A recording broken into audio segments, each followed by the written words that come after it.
Hi everyone. Today I want to talk a little bit about filing and why you should include filing in your blacksmithing. When I learned blacksmithing, I learned in a very traditional shop, and one of the tasks that we had to undertake before we could move on to using a file was to learn how to file. And actually way back when, they would call it, rather than a blacksmith, a person who did filing, fine finish work, was called a whitesmith. Or at least that's what they told us. So here I have a hammer that I recently made, and when I'm making the shape of the hammer, I also take into consideration that I want the face to be convex. So I do hammer it as much as possible into that shape without distorting it in other ways. It's probably hard to see here. But once it's done, what I'll do is this is actually 1050 medium carbon steel. I'll anneal that to make it as soft as possible. So once it's cold, what I'll do next is I'll take this is a small tack hammer. You've probably seen me use this in a previous video when I was making a hammer that was a bit drawn out and probably not the best production. Well, what I do then is the scale that forms, the heavy scale, is very hard. And if I was to try to file it like this, I could, but I would more than likely ruin the file pretty quickly, or it would just be very difficult to remove that outer layer. So I take this is it's actually very soft, this hammer, but I'll gently tap all around the hammer, and what that'll do is it'll help to knock off any of that heavy scale. So let's see, kind of give you an idea. I don't know if you can quite see that, but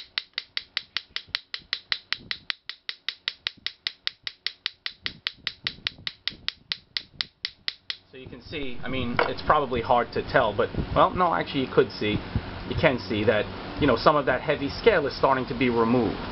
And then I'll actually do that all around the hammer. You could use a wire wheel or a wire brush, a cup brush on an angle grinder, and that would be fine, but it does take quite a bit of time to remove scale that way. And I don't have an aversion to power tools, but since what attracted me to blacksmithing initially was the simplicity of it and the aspect of it, you can accomplish what you want purely with hand tools. So I actually try to stick to that as much as possible now. And like I said, I do admire guys who use all manner of power equipment, but for me personally, it just doesn't have the same feel. The reason I love blacksmithing so much is I like to be able to make something and maybe not rely on any outside power source other than my hands and my hand tools. So filing fits in well with that for me. So basically, like I said, I'll knock off all of that heavy scale, and then what I'll do from there is I'll set it up and I'll start to file. For filing, for something like this, when I want to start to file the face, you need to have a pretty coarse file. And this file is actually, it's a double cut file, and that just means that it has an X pattern, so it cuts in two directions. And when you file, what you want to consider is how much pressure you apply, which you shouldn't have to use considerable pressure to remove steel, but you also can't just lightly skim over it. You have to put some downward force. And what you'll also hear many people say is you only file in one direction. And on probably 99.9% of files, that would be on the push stroke. Going ahead, you put pressure, and on the back stroke, you release the pressure. And the thinking being that you'll dull the file quickly if you apply pressure on the backward stroke, where it won't do any cutting anyway. If your file is older and you find it's hard to remove steel and you want to use a back and forth, heavy pressure, that's fine. If anyone complains, just tell them that you can do it, and if they say why, just say because it's my file. So, but for a new file, for a nice file, you typically want to just use pressure in one direction, forward. You don't have to have the best files ever made, the most expensive Swedish files, but typically, you get what you pay for. So, I would get the best files that you can afford, and you'll find that it makes a world of difference. Yes, if you buy files from a big box store, they'll work, but For some, I really think that you'd be so frustrated that you would immediately go away from filing and just say, let me use an angle grinder, let me use a bench grinder to accomplish what I want. When, in fact, and you'll see when I file this now, you can remove a great amount of steel quickly with a file than you could with like an angle grinder with a coarse flat disc like 40 grit or something like that. So. You know, like I said, it satisfies me in a way that it's a hand tool, and it's quiet, relatively speaking, and it gives me a lot of satisfaction. Another thing that I've learned over the years by trial and error is that when I make a hammer and I hot punch the eye, what happens is, of course, other than the scale that's formed on the outside, there's scale that's formed on the inside of the eye. And I feel that it's crucial to remove that as much as possible in order to make your handle stay firm within that hole.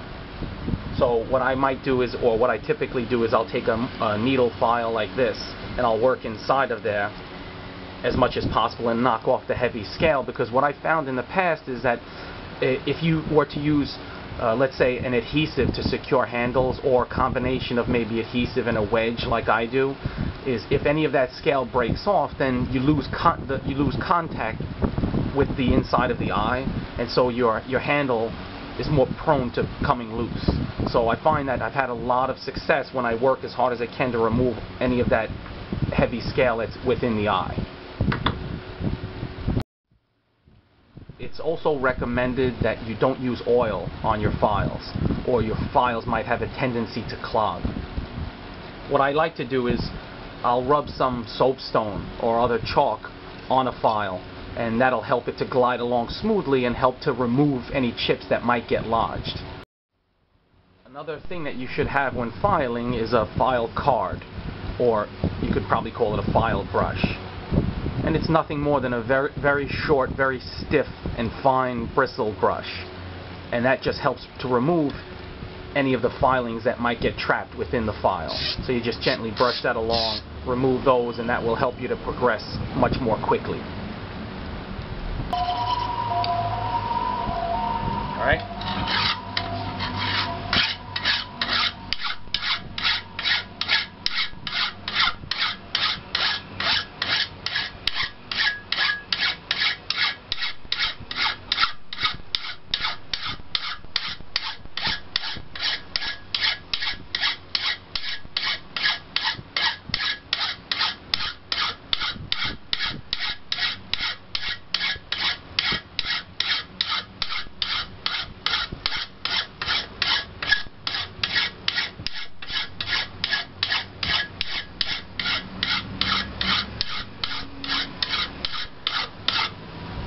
Right there you can see how quickly I've removed a lot of steel. I can remove steel quicker with a good file than I can with an angle grinder with even a 40 grit wheel.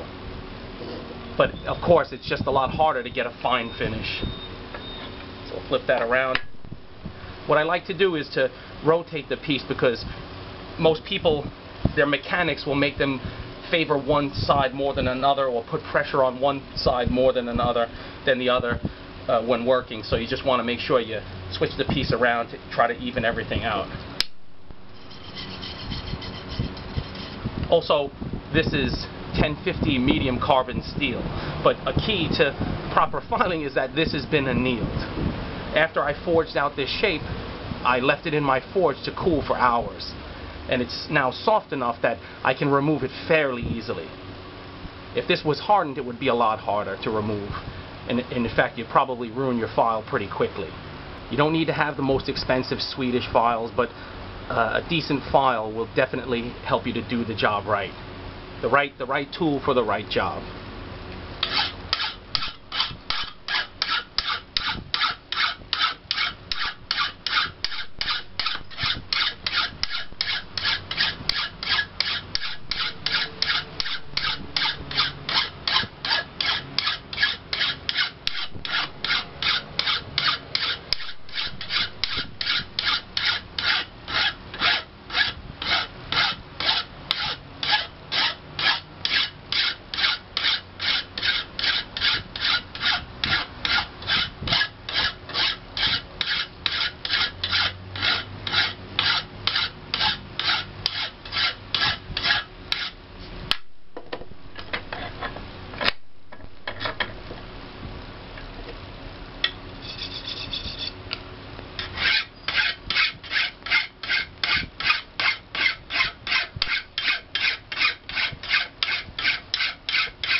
So that's pretty much that.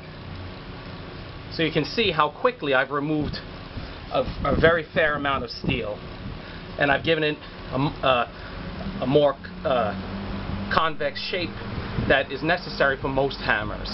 You don't want a typical hammer that you use for forging. You need to have a convex face or you won't move any metal, or you'll move it very, very slowly.